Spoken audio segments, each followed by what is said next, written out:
അത് കാട്ടിനുള്ളിൽ ഇന്ന് കാലത്ത് വനം വകുപ്പ് ഉദ്യോഗസ്ഥന്മാർ സാധാരണ നിലയിലുള്ള പരിശോധന നടത്തുന്ന ഘട്ടത്തിലാണ് ഒരു സ്ത്രീയുടെ ജഡം കണ്ടെത്താനിടയായത്. കടുവയുടെ ആക്രമണം മൂലമാണ് അങ്ങനെ സംഭവിച്ചതെന്നാണ് പ്രാഥമിക നിഗമനം. അപ്പോൾ അവരെ അടിയന്തരമായും നിയമപരമായ നടപടികൾ പൂർത്തിയാക്കി ആവശ്യമായ കാര്യങ്ങൾ ചെയ്യേണ്ടതുണ്ട്. ആ കാര്യത്തിൽ അവിടെ ജനങ്ങളുടെ ഇടയിൽ സാധാരണ പോലെ വലിയ പ്രതിഷേധമുണ്ടായിട്ടുണ്ട്. ആ പ്രതിഷേധക്കാരോട് സംസാരിക്കുന്നതിനായി ബഹുമാനപ്പെട്ട മന്ത്രി, പട്ടികജാതി പട്ടികവർഗ വികസന മന്ത്രി ഓർക്കയോട് അങ്ങോട്ട് പോയിട്ടുണ്ട്. വനം വകുപ്പിലെ മുതിർന്ന ഉദ്യോഗസ്ഥന്മാരും പോയിട്ടുണ്ട്. കടുവയെ കൂടുവെച്ച് പിടിച്ചോ വെടിവെച്ചോ പിടിച്ച് ചെയ്യാനുള്ള ഉത്തരവ് നൽകി കഴിഞ്ഞിട്ടുണ്ട്. അപ്പോൾ ജനങ്ങളതുമായി സഹകരിച്ച്, കാരണം പുറത്തു വന്ന് ആക്രമിച്ചതല്ല എന്നൊരു, പക്ഷേ അത് നമ്മൾ നോക്കുന്നില്ല. വനത്തിന് പുറത്തു വന്നില്ല, വനത്തിനുള്ളിലാണ് ഇത് സംഭവിച്ചത്. പക്ഷേ അവിടുത്തെ ഞാൻ മനസ്സിലാക്കിയത് അവിടുത്തെ ഒരു വാച്ചറുടെ ഭാര്യയാണെന്നാണ് ഞാൻ മനസ്സിലാക്കിയിട്ടുള്ളത്. അപ്പോൾ അത് ആ നിലക്ക് തന്നെ പരിഗണിച്ചുകൊണ്ട് ആവശ്യമായ ധനസഹായം ഉൾപ്പെടെയുള്ള കാര്യങ്ങൾ ചെയ്യണമെന്നാണ് ഉദ്ദേശിക്കുന്നത്. ഏതായാലും വളരെയൊക്കെ ഇപ്പോൾ കുറച്ച് ദിവസമായിട്ട് നമ്മൾ ഖേദകരമായ വാർത്തകൾ കേട്ടുകൊണ്ടിരിക്കുകയാണ്. ഇതിനുള്ള പ്രതിവിധി കാണാനുള്ള തീവ്ര ശ്രമത്തിലാണ് ഇപ്പോൾ ഗവൺമെൻറ് ഏർപ്പെട്ടത്. പക്ഷേ ജനങ്ങളുടെ സഹകരണത്തോടു കൂടി മാത്രമേ അത് സാധിക്കുകയുള്ളൂ എന്നതാണ് വസ്തുത. എല്ലാവരുടെയും സഹകരണത്തോടുകൂടി ഓരോ പ്രശ്നവും അതിൻ്റെ മെറിറ്റിൽ കണ്ട് പരിശോധിച്ച് തീരുമാനമെടുക്കണമെന്നാണ് വിചാരിക്കുന്നത്.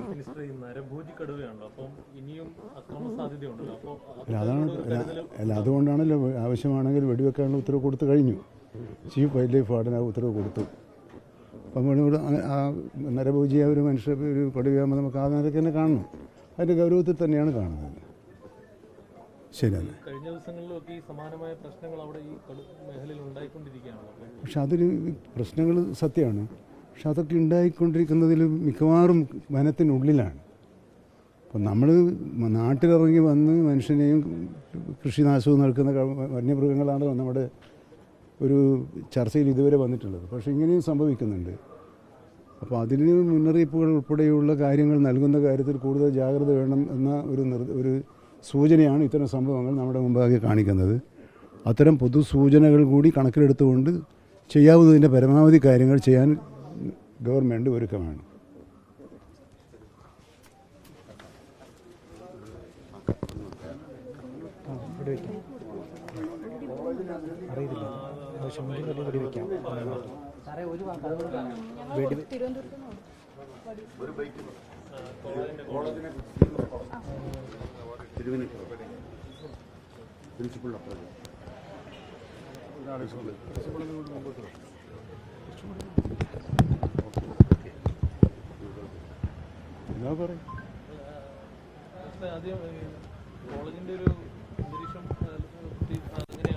അല്ല, ഇന്നിപ്പോൾ കേരളത്തിലെ ഏറ്റവും പഴക്കമുള്ളതും മികച്ച റെക്കോർഡുകൾ സൃഷ്ടിച്ചതുമായൊരു കോളേജാണ് കോട്ടയം CMS കോളേജ്. ആ പ്രശസ്തിയുടെ തൊപ്പിയിൽ ഒരു തൂവൽ കൂടി ചേർക്കാനുള്ള തീരുമാനമെടുത്താണ് ഞാനിന്നിവിടെ വന്നിട്ടുള്ളത്. കേരളത്തിലെ വിദ്യാഭ്യാസ സ്ഥാപനങ്ങളെ പരിശോധിച്ച് മാതൃകാപരമായ